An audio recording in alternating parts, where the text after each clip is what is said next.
नमस्कार, grand news में आपका स्वागत है। मैं हूं लक्ष्मी विश्वकर्मा। आइए नजर डालते हैं आज की हेडलाइंस पर।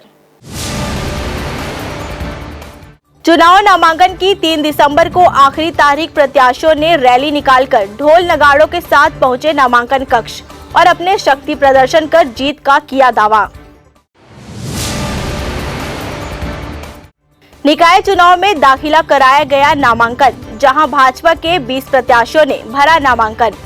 पूर्व सांसद सचिव लाभचंद बाफना रहे मौजूद। सहेली ज्वेलर्स के 3 ठिकानों पर DRI की टीम ने दी दबिश। रात 1 बजे तक चली कार्यवाही। दुर्ग प्रशासन और राज्य सरकार द्वारा चलाए जा रहे सर्कुलर को दुर्ग कलेक्टर ने किया खारिज और निर्वाचन से संबंधित लोगों को दी जानकारी। अब खबरें विस्तार से। दुर्ग जिले के 4 नगरीय निकाय चुनावों में नामांकन के अंतिम दिन 170 वार्डों के लिए भाजपा, कांग्रेस सहित निर्दलीय प्रत्याशियों ने अपने नामांकन पत्रों को दाखिल कराया। भिलाई, चरोदा भिलाई, रिसाली और जामुल नगर पालिका के निकाय चुनाव 20 दिसंबर को होने जा रहे हैं, जिसके कारण नामांकन के अंतिम दिन भाजपा और कांग्रेस पार्टी के प्रत्याशियों ने नामांकन केंद्र पहुंचकर न सिर्फ अपना नामांकन पत्र जमा करवाया, बल्कि इससे पूर्व अपनी अपनी जीत का दम भी भरते हुए रैली भी निकालकर शक्ति प्रदर्शन भी किया। भिलाई नगर निगम में पिछले 10 वर्षों से कांग्रेस की सत्ता है और अपने इस किले को बचाने के लिए कांग्रेस पार्टी ने पूरी एड़ी चोटी का दम लगाकर प्रत्याशियों को चुनावी मैदान में उतारा है, तो वहीं भाजपा ने भी योग्य और नए उम्मीदवारों को निकाय चुनाव में खड़ा कर मतदाताओं को साधने के प्रयास किया है। बात करें भिलाई चरोदा की, तो इसके उलट यहां पर भाजपा ने सत्ता काबिज कर रखा है। साथ ही साथ ये नगर निगम प्रदेश के मुखिया भूपेश बघेल का एक तरह से गढ़ भी है, जिसके ढहाने के लिए भाजपा के कद्दावर नेता बृजमोहन अग्रवाल को यहां का चुनाव संचालक बनाया गया है। उनका कहना है कि प्रदेश के भूपेश सरकार के द्वारा 3 वर्षों में एक ईंट तक नहीं लगाई गई, कोई भी सामुदायिक भवन का निर्माण नहीं हुआ, स्कूल तक नहीं बनी, सड़क, नाली, बिजली के कोई भी कार्य करने के लिए इस सरकार के पास राशि ही उपलब्ध नहीं है। चुनाव नजदीक आने पर कोई भी सरकार किसी भी कार्य को करने के लिए 1 सप्ताह पूर्व ही राशि की स्वीकृति दे देती है, परंतु कांग्रेस सरकार के द्वारा चुनाव आते ही झूठे आश्वासन देकर जनता को झुंझुना पकड़ा दिया है। बीजेपी शासन में पिछले 15 वर्षों में केवल विकास ही हुआ था, परंतु 3 सालों में प्रदेश सरकार के द्वारा कोई कार्य नहीं किए गए। देखिए, बीजेपी चुनाव जीतेगी। पहले भी 2 बार यहाँ से हम जीते हैं और तीसरी बार भारतीय जनता पार्टी का महापौर चरौदा भिलाई से भी बनेगा, रिसाली से भी बनेगा, बिरगांव से भी बनेगा। चारों नगर निगम भारतीय जनता पार्टी जीतेगी और 15 नगरीय चुनाव है, उसमें से हम इस बात का दावा करते हैं कि 75% जीत भारतीय जनता पार्टी की होगी, क्योंकि कांग्रेस की सरकार ने पिछले 3 सालों में कोई विकास का काम नहीं किया है। पूरे नगरीय क्षेत्रों में गड्ढे भरने तक का काम नहीं हुआ है। जो केंद्र सरकार की योजनाएं हैं, प्रधानमंत्री आवास योजना, लोगों के, गरीबों के सर से छत को छीनने वाली कोई सरकार है तो ये भूपेश बघेल की सरकार है। लोगों के घरों में नल लगना चाहिए 2022 तक, उसको छीनने वाली कोई सरकार है तो ये भूपेश बघेल की सरकार है। गरीबों को पट्टा मिलना भारतीय जनता पार्टी की सरकार में शुरू हुआ था, उनके पट्टे के अधिकार को छीनने वाली कोई सरकार है तो ये भूपेश बघेल की सरकार है। और इसलिए भूपेश बघेल सरकार को सबक सिखाने के लिए लोग नगरीय चुनाव में भारतीय जनता पार्टी को जिताएंगे और ये बताएंगे कि अब भूपेश जी, आपकी उल्टी गिनती शुरू हो गई है, अब आप वापस जाइए, अब भारतीय जनता पार्टी आएगी। चुनावी मुद्दे क्या मुद्दे होंगे? चुनावी मुद्दे होंगे विकास, कि भारतीय जनता पार्टी के 15 सालों में कितना विकास हुआ। अगर हम चरौदा भिलाई में ही देखें तो 700 करोड़ का विकास 2 सालों में हुआ और पिछले 3 सालों में ठन गोपाल है। 2 कार्यकाल में 2 कार्यकाल में 700 करोड़ का विकास हुआ और अभी ठन गोपाल। वहीं PHE मंत्री गुरुरुद्र कुमार ने भूपेश बघेल के 3 वर्षों के कार्यकाल को बेहद उपलब्धिपूर्ण बताया है। राज्य की कांग्रेस सरकार के 3 सालों के विकास कार्यों की जनता ही गवाह है। मुख्यमंत्री के नेतृत्व में सिर्फ जामुल, भिलाई 3 या फिर प्रदेश की बात करें तो नगर पालिका, नगर निगम हो या पंचायत स्तर पर सिर्फ जनता के लिए ही कार्य हुआ है, जो कि पिछले 15 वर्षों में भी नहीं हुआ है। आज जामुल में 20 वार्ड है, पूरे 20 वार्ड में कांग्रेस के प्रत्याशियों ने अपना नामांकन भरा है और वहाँ पे एक पूरे पालिका क्षेत्र में एक खुशी का माहौल है।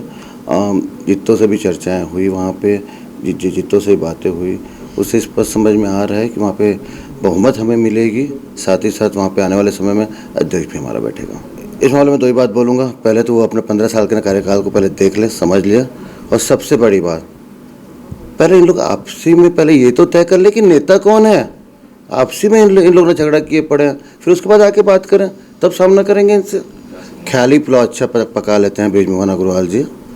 वो 3 साल का रिकॉर्ड उठा के देखा जा सकता है। जनता गवाह है कि 3 साल में जितना माननीय मुख्यमंत्री जी के नेतृत्व में, हम चाहे भिलाई 3 हो, चाहे जामुल हो, या पूरे प्रदेश की बात करें, चाहे नगर निगम क्षेत्र हो, चाहे पालिका हो या पंचायत हो, जितना इन 3 सालों में काम किया गया, आम जनता के लिए, आम जनता के हित में जो काम किया गया वो पहले कभी नहीं हुआ।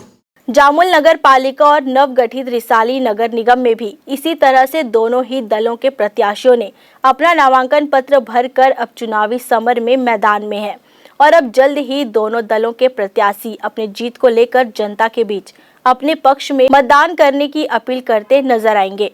लेकिन जनता जनार्दन किसको वार्ड पार्षद का ताज पहनाएगी, ये तो मतदान के दिन ही पता चल पाएगा। लेकिन प्रदेश में होने वाले नगरीय निकाय के चुनाव में दुर्ग की इन चारों निकायों पर भी खास नजर होगी, क्योंकि यहां पर दोनों ही दलों के प्रत्याशियों सहित कई दिग्गज नेताओं की प्रतिष्ठा भी दांव पर लगी हुई है। ग्रैंड न्यूज के लिए अतुल शर्मा की रिपोर्ट। जामुल नगर पालिका में नामांकन केंद्र में भाजपा के पूर्व संसदीय सचिव लाभचंद बाफना की मौजूदगी में भाजपा के 20 प्रत्याशियों ने नामांकन दाखिल कराया। नामांकन दाखिले के दौरान नामांकन केंद्र में भाजपा की तरफ से पूर्व संसदीय सचिव लाभचंद बाफना मौजूदगी में भाजपा के 20 प्रत्याशियों का नामांकन दाखिल कराया गया। उन्होंने कहा कि इस बार जामुल नगर पालिका में भाजपा का परचम लहराएगा। देखिए, आज भारतीय जनता पार्टी के सारे अधिकृत प्रत्याशियों ने सामूहिक नामांकन किया है। हम सरकार के 3 वर्षों की विफलता को लेकर जामुल नगर पालिका का यह चुनाव लड़ेंगे। कांग्रेस की सरकार को 3 वर्ष हो चुके हैं और अपने जन घोषणा पत्रों में उन्होंने जो शहरी मतदाताओं के लिए वायदे किए थे, पट्टे को लेकर, निराश्रित पेंशन को लेकर, सड़क, पानी, बिजली को लेकर और शराबबंदी को लेकर, ऐसे तमाम सारे जो मूलभूत सुविधाएं हैं उनकी विषय को लेकर जो है हम जामुल नगर पालिका का यह जो चुनाव लड़ने जाएंगे। और भारतीय जनता पार्टी का आज जो माहौल सामूहिक रूप से जो नामांकन हुआ है, जो दिख रहा है, मुझे ऐसा लगता है कि भारतीय जनता पार्टी के यहाँ पर अधिक से अधिक पार्षद जीतेंगे और भारतीय जनता पार्टी आने वाले समय में यहाँ पर नगर पालिका में अध्यक्ष और उपाध्यक्ष बनाएगी। नगर पालिका परिषद जामुल की आज नामांकन का अंतिम दिन है। 20 भारतीय जनता पार्टी के अधिकृत प्रत्याशियों ने आज विधिवत यहाँ पर नामांकन दर्ज किया है और नगर की जनता ने अभूतपूर्व आशीर्वाद दिया है इन 20 प्रत्याशियों को। मैं समझता हूँ जामुल के इतिहास में ऐसा स्वस्फूर्त उत्साह आज देखने के लिए मिला है। जब से कांग्रेस की सरकार सत्ता में काबिज हुई है, तब से आम आदमी को मूलभूत सुविधा के लिए दर दर भटकना पड़ रहा है, क्योंकि उनके पालिका अध्यक्ष ही खुद बात नहीं सुनते। आम जनता तरस चुकी है, इसीलिए इस बार जामुल पालिका में हमारा ही अध्यक्ष बनेगा। ग्रैंड न्यूज के लिए अतुल शर्मा की रिपोर्ट। 2 दिसंबर को राजस्व खुफिया निदेशालय DRI की टीम ने गुरुवार को शहर के सराफा व्यवसायी सहेली ज्वेलर्स के 3 ठिकानों पर दबिश दी। वहीं दिन भर चली कार्रवाई के बाद रात्रि में DRI के अधिकारियों और दुकान संचालक मदन जैन के साथ काफी बहसबाजी भी हुई। रात्रि 1 बजे तक चली कार्रवाई के बाद अधिकारी सभी जरूरी दस्तावेजों को लेकर रवाना हो गए। राजस्व खुफिया निदेशालय DRI की टीम गुरुवार की अलसुबह दुर्ग जिले में पहुंची। इसके पश्चात योजनाबद्ध तरीके से शहर के सराफा व्यवसायी सहेली ज्वेलर्स के दुर्ग स्थित निवास में दबिश दी गई।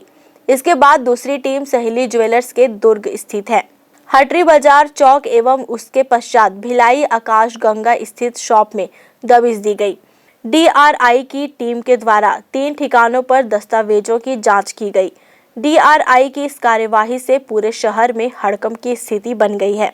हालांकि इस पूरी कार्यवाही से DRI के द्वारा कुछ भी जानकारी नहीं दी जा रही है।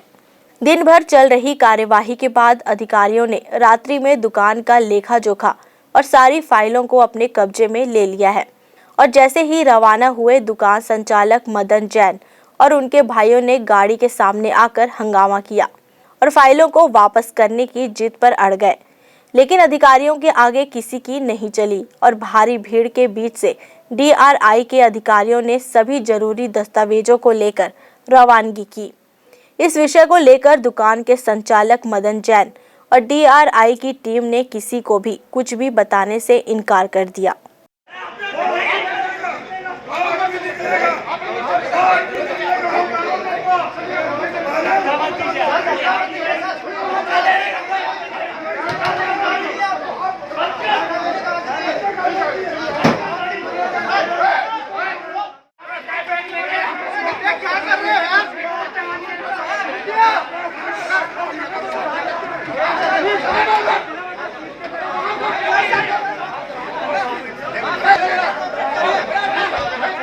सोशल मीडिया में इन दिनों जिला प्रशासन व राज्य सरकार द्वारा सर्कुलर जारी किया गया, जिसे लेकर कलेक्टर ने एक सिरे से खारिज किया है।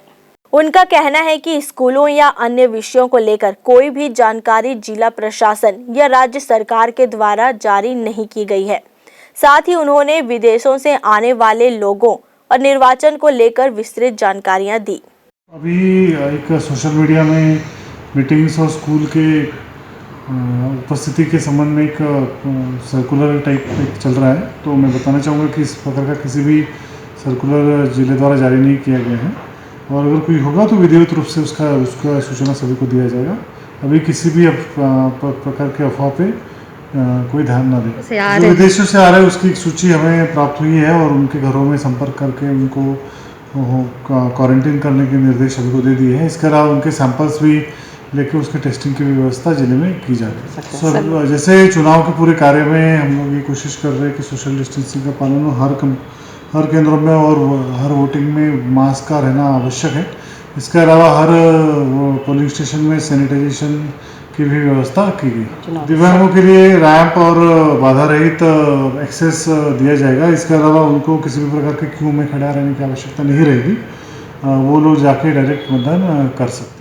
भिलाई पूरब महिला मोर्चा भाजपा मंडल की जिला मंत्री राजेश्वरी मार्कंडे ने भाजपा का दामन छोड़कर छत्तीसगढ़ जनता कांग्रेस जे का दामन थामा और वार्ड प्रत्याशी के रूप में सेक्टर 3 वार्ड क्रमांक 52 से अपना नामांकन दाखिल कराया। वहीं भाजपा में टिकट नहीं मिलने से अपनी नाराजगी को जताया। अब वक्त है एक छोटे से ब्रेक का, बने रहिए ग्रैंड न्यूज के साथ।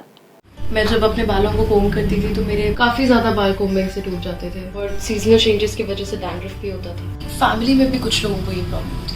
तब मुझे मेरी फ्रेंड ने वास्तु गुरुजी हेयर ऑयल सजेस्ट किया, जिसके सिर्फ 2 यूजेस बाद ही मुझे ऐसा लगा जैसे मेरी स्कैल्प क्लीन महसूस हो रही है और सिर्फ 4 वॉशेस बाद ही मेरी हेयर फॉल और डैंड्रफ की प्रॉब्लम ऑलमोस्ट जड़ से खत्म हो गई। और इस ऑयल की सबसे अच्छी बात यह है कि ये होममेड है और उससे भी अच्छी बात यह है कि ये वर्क करता है।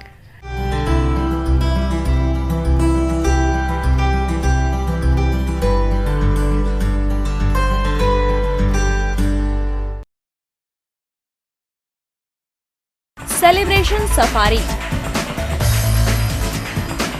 बारनावा पारा वाइल्ड लाइफ सेंचुरी में स्थित खूबसूरत cottage and rooms, Bastar art से सुसज्जित शानदार कॉटेज, सर्व सुविधा युक्त रूम्स, बाथटब युक्त बाथरूम, स्विमिंग पूल, बच्चों के खेलने के लिए पार्क, खान पान की व्यवस्था, प्रोफेशनल सर्विस, सेंचुरी घुमाने के लिए वाहन की व्यवस्था।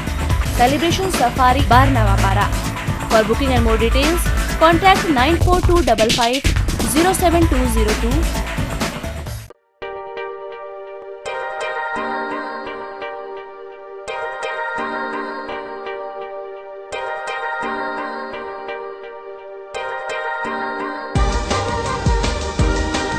Relationships are forever. Out of all loved ones, your children are most precious. One of our biggest dreams is to give our children's marriage the top in luxury and facility.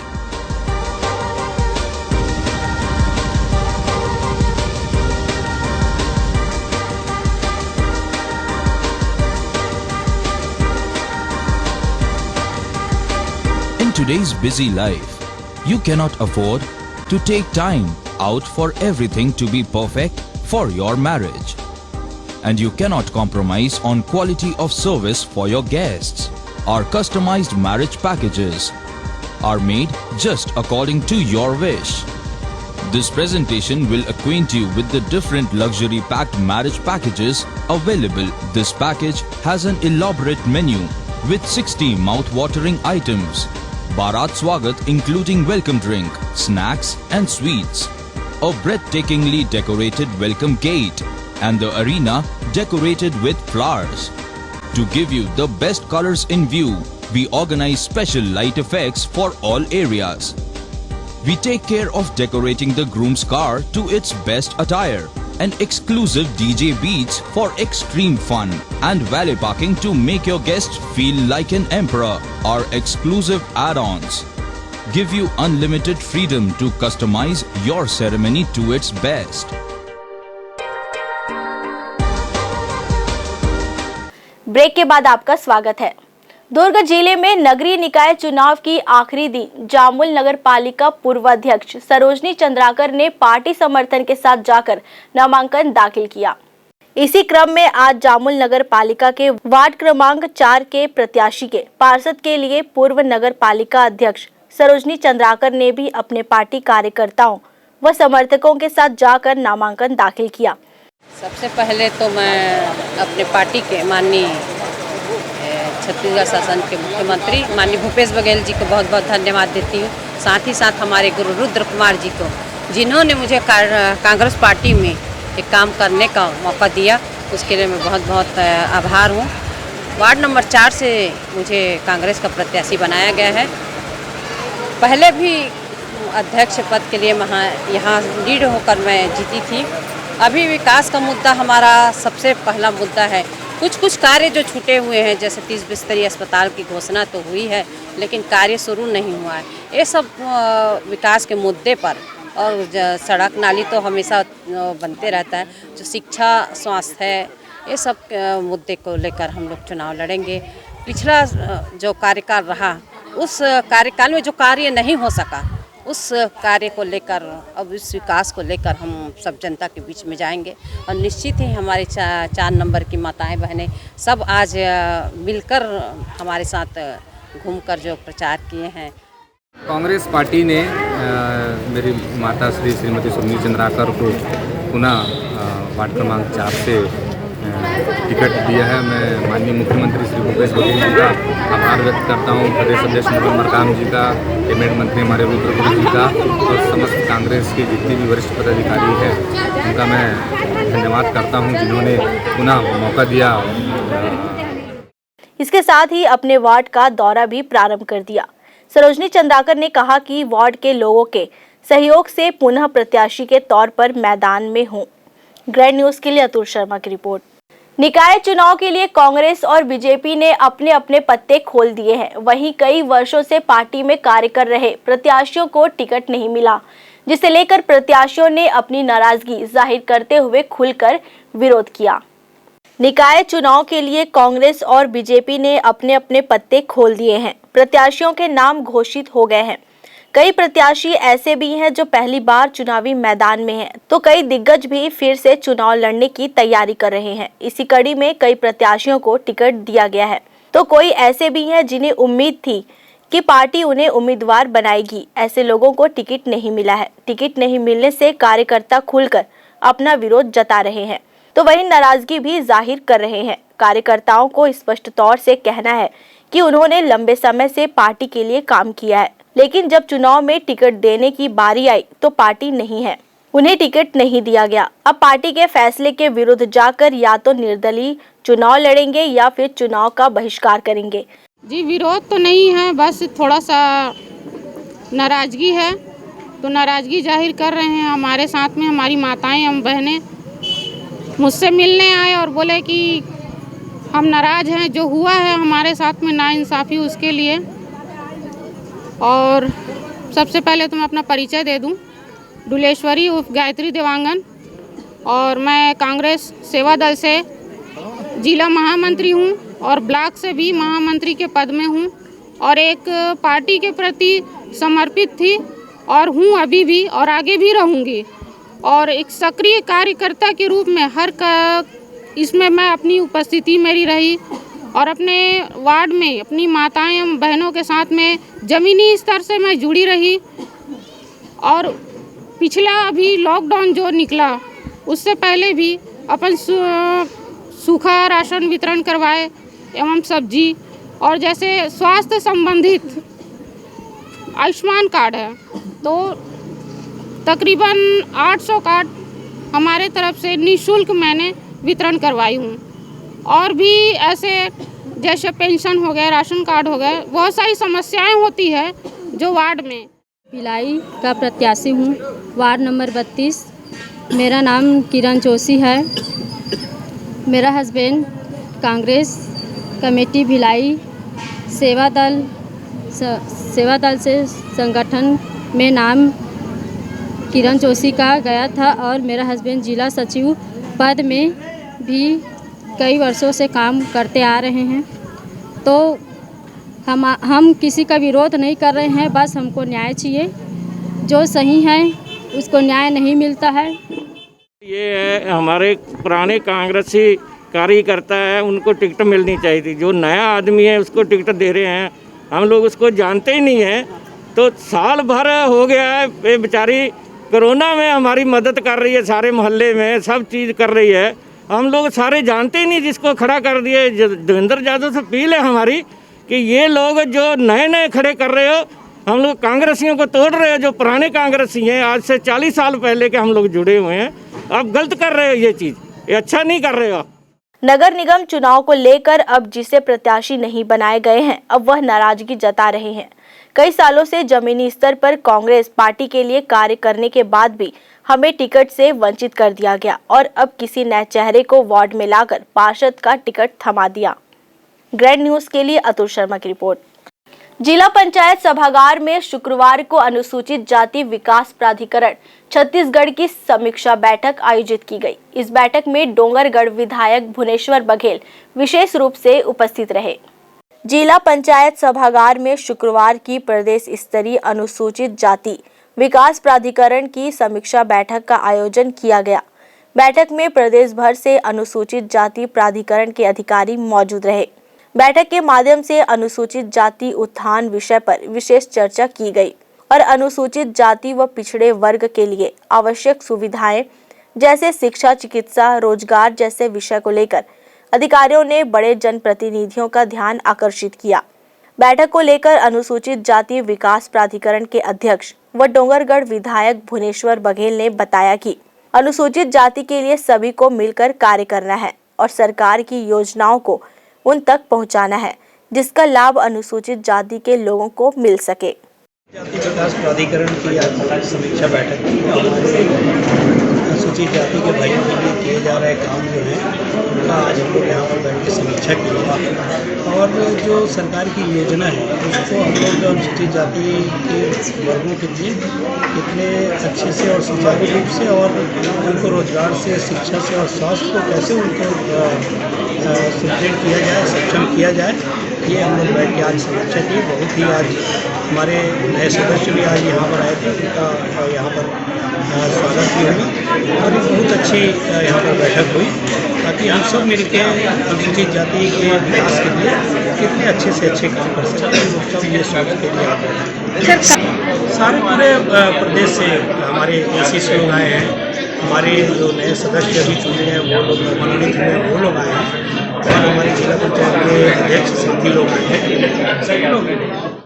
Bhilai Supela स्थित दक्षिण Gangotri circus मैदान में Disneyland winter मेले का शुभारंभ किया गया, जहां काफी संख्या में लोग मेले का आनंद लेने पहुंचे।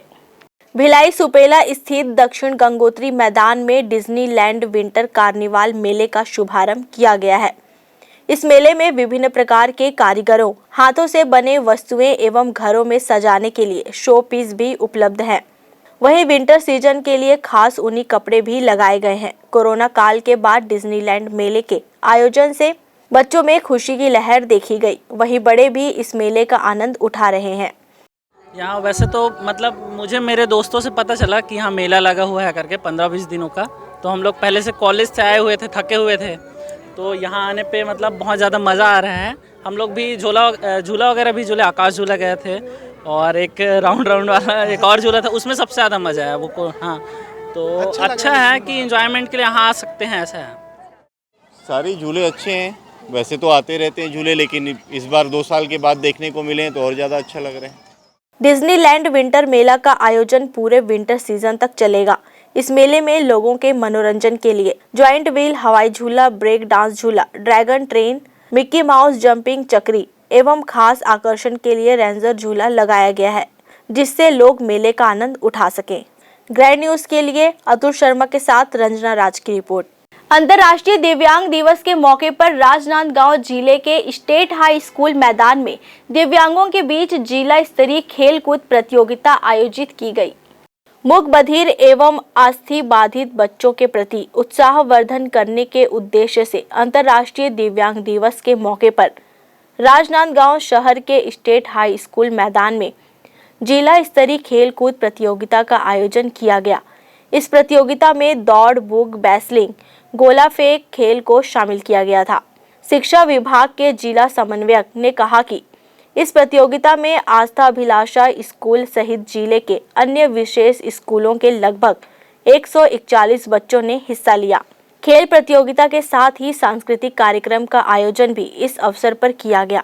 आज राजनांदगांव जिले में विश्व दिव्यांगता दिवस 3 दिसंबर के अवसर पर जिला स्तरीय खेल कूद प्रतियोगिता का आयोजन इस प्रांगण में किया गया है, जिसमें जिले से करीब 60 बच्चे और शहर में संचालित विशेष स्कूल आस्था अभिलाषा मनोकामना और मानसिक मंदबुद्धि सामर्थ्य स्कूल से 65 बच्चे, कुल 125 बच्चे उपस्थित हुए हैं, जिसमें 100 मीटर दौड़, गोला फेंक, नींबू चम्मच, बुक बैलेंसिंग आदि विभिन्न तरह के खेल प्रतियोगिताओं का आयोजन किया गया है बच्चों के उत्साहवर्धन हेतु।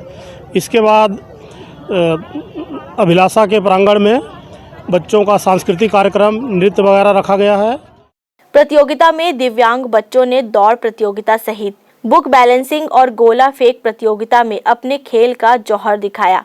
इस अवसर पर विजेता उपविजेता प्रतिभागियों को अतिथियों ने आकर्षक पुरस्कार से पुरस्कृत किया। कार्यक्रम के दौरान बच्चों ने मनभावक रंगारंग सांस्कृतिक कार्यक्रम की प्रस्तुति भी दी। Bureau report, grand news. किसान नेता योगेश तिवारी ने 100% सरकारी बारदाना धान खरीदी की रखी मांग और किसानों से सिर्फ 50% बारदाना खरीदी को लेकर सरकार का किया विरोध। यहां किसानों ने धान की खरीदी 100% सरकारी बारदाने में किए जाने की मांग रखी। उन्होंने अधिकारियों को अवगत कराया कि बीते 3 साल से किसानों को बारदाना संकट का सामना करना पड़ रहा है। खरीदी के दौरान बारदाना की कमी होने पर उसकी कालाबाजारी शुरू हो जाती है। स्थानीय व्यापारियों से किसानों को कई गुना महंगे दामों पर बारदाना खरीदना पड़ता है, तब कहीं जाकर किसान समितियों में धान बेच पाते हैं। गौरतलब हो कि बीते साल बारदाना की कमी के कारण कई दिनों तक खरीदी बंद करनी पड़ी थी। वहीं सैकड़ों किसानों ने 100% बारदाना दिए थे, तब जाकर उनकी धान की खरीदी हुई थी। धान खरीदी की बात करती सरकार, 1 दिसंबर से खरीदी हो रही, उसके बावजूद आज समस्याओं का समाधान नहीं हो रहा है। किसान रात भर जग के टोकन के लिए लाइन लगा रहे हैं। कई जगह भगदड़ की स्थिति है और बारदाना की स्थिति तो इतनी बुरी अवस्था है कि ये लोग तरफ सरकार बोलती है कि 25% बारदाना किसानों से लेना पड़ेगा, लेकिन बहुत सारी सोसाइटी में स्थिति है कि 50% बारदाना सरकार नहीं दे पा रही है। और मेरे को तो लग रहा है अभी शुरुआत दौर में ये हाल है, तो आगे दौर में तो क्या स्थिति होगी ये देखने की बात है। आने वाला समय तो मुझे नहीं लगता कि किसानों को 1% भी बारदाना सरकार दे पाएगी। हर साल का ये रोना है, जब किसानों को मालूम है कि धान खरीदी करना है या फिर किसानों को बारदाना का पैसा दे दें। 2 साल से किसानों को पिछला बारदाना का पैसा नहीं मिला है। 7 रुपया 15 रुपये की दर से बारदाना का पैसा देते हैं और व्यापारी से जाके लोग खरीदते हैं 40 रुपये 50 रुपये में। कुल मिला के जितना धान नहीं खरीदा जाता उससे ज़्यादा नाटक नौटंकी हो रही। किसान को भटकना पड़ रहा है, परेशानी का सामना करना पड़ रहा है। नए धान केंद्र कई जगह बनाए गए हैं, तो वहाँ जहाँ जिनको पास पड़ता है वो गाँव को छोड़ के दूसरा जगह उनको भेजा जा रहा है। अरे अधिकारियों को मालूम होना चाहिए कौन से गाँव के किसान को कहाँ पर धान ले जाने में सुविधा होगी, असुविधा का सामना न करना पड़े। ये सभी संबंधित मामलों को लेकर आज हम लोग मुख्यमंत्री के नाम कलेक्टर को ज्ञापन दिए हैं और हमारी मांग है सब समस्याओं का जल्द समाधान करें, अन्यथा उग्र आंदोलन करना पड़ेगा किसानों को लेकर। कुछ किसान जो है वो बारदाने की कमी को लेके जो निर्धारित किया गया है 25% के 50% जो भी किसान बारदाना और अन्य जो शासन के द्वारा प्रदाय की गए बारदाना उसको लेके ज्ञापन सौंपे हैं।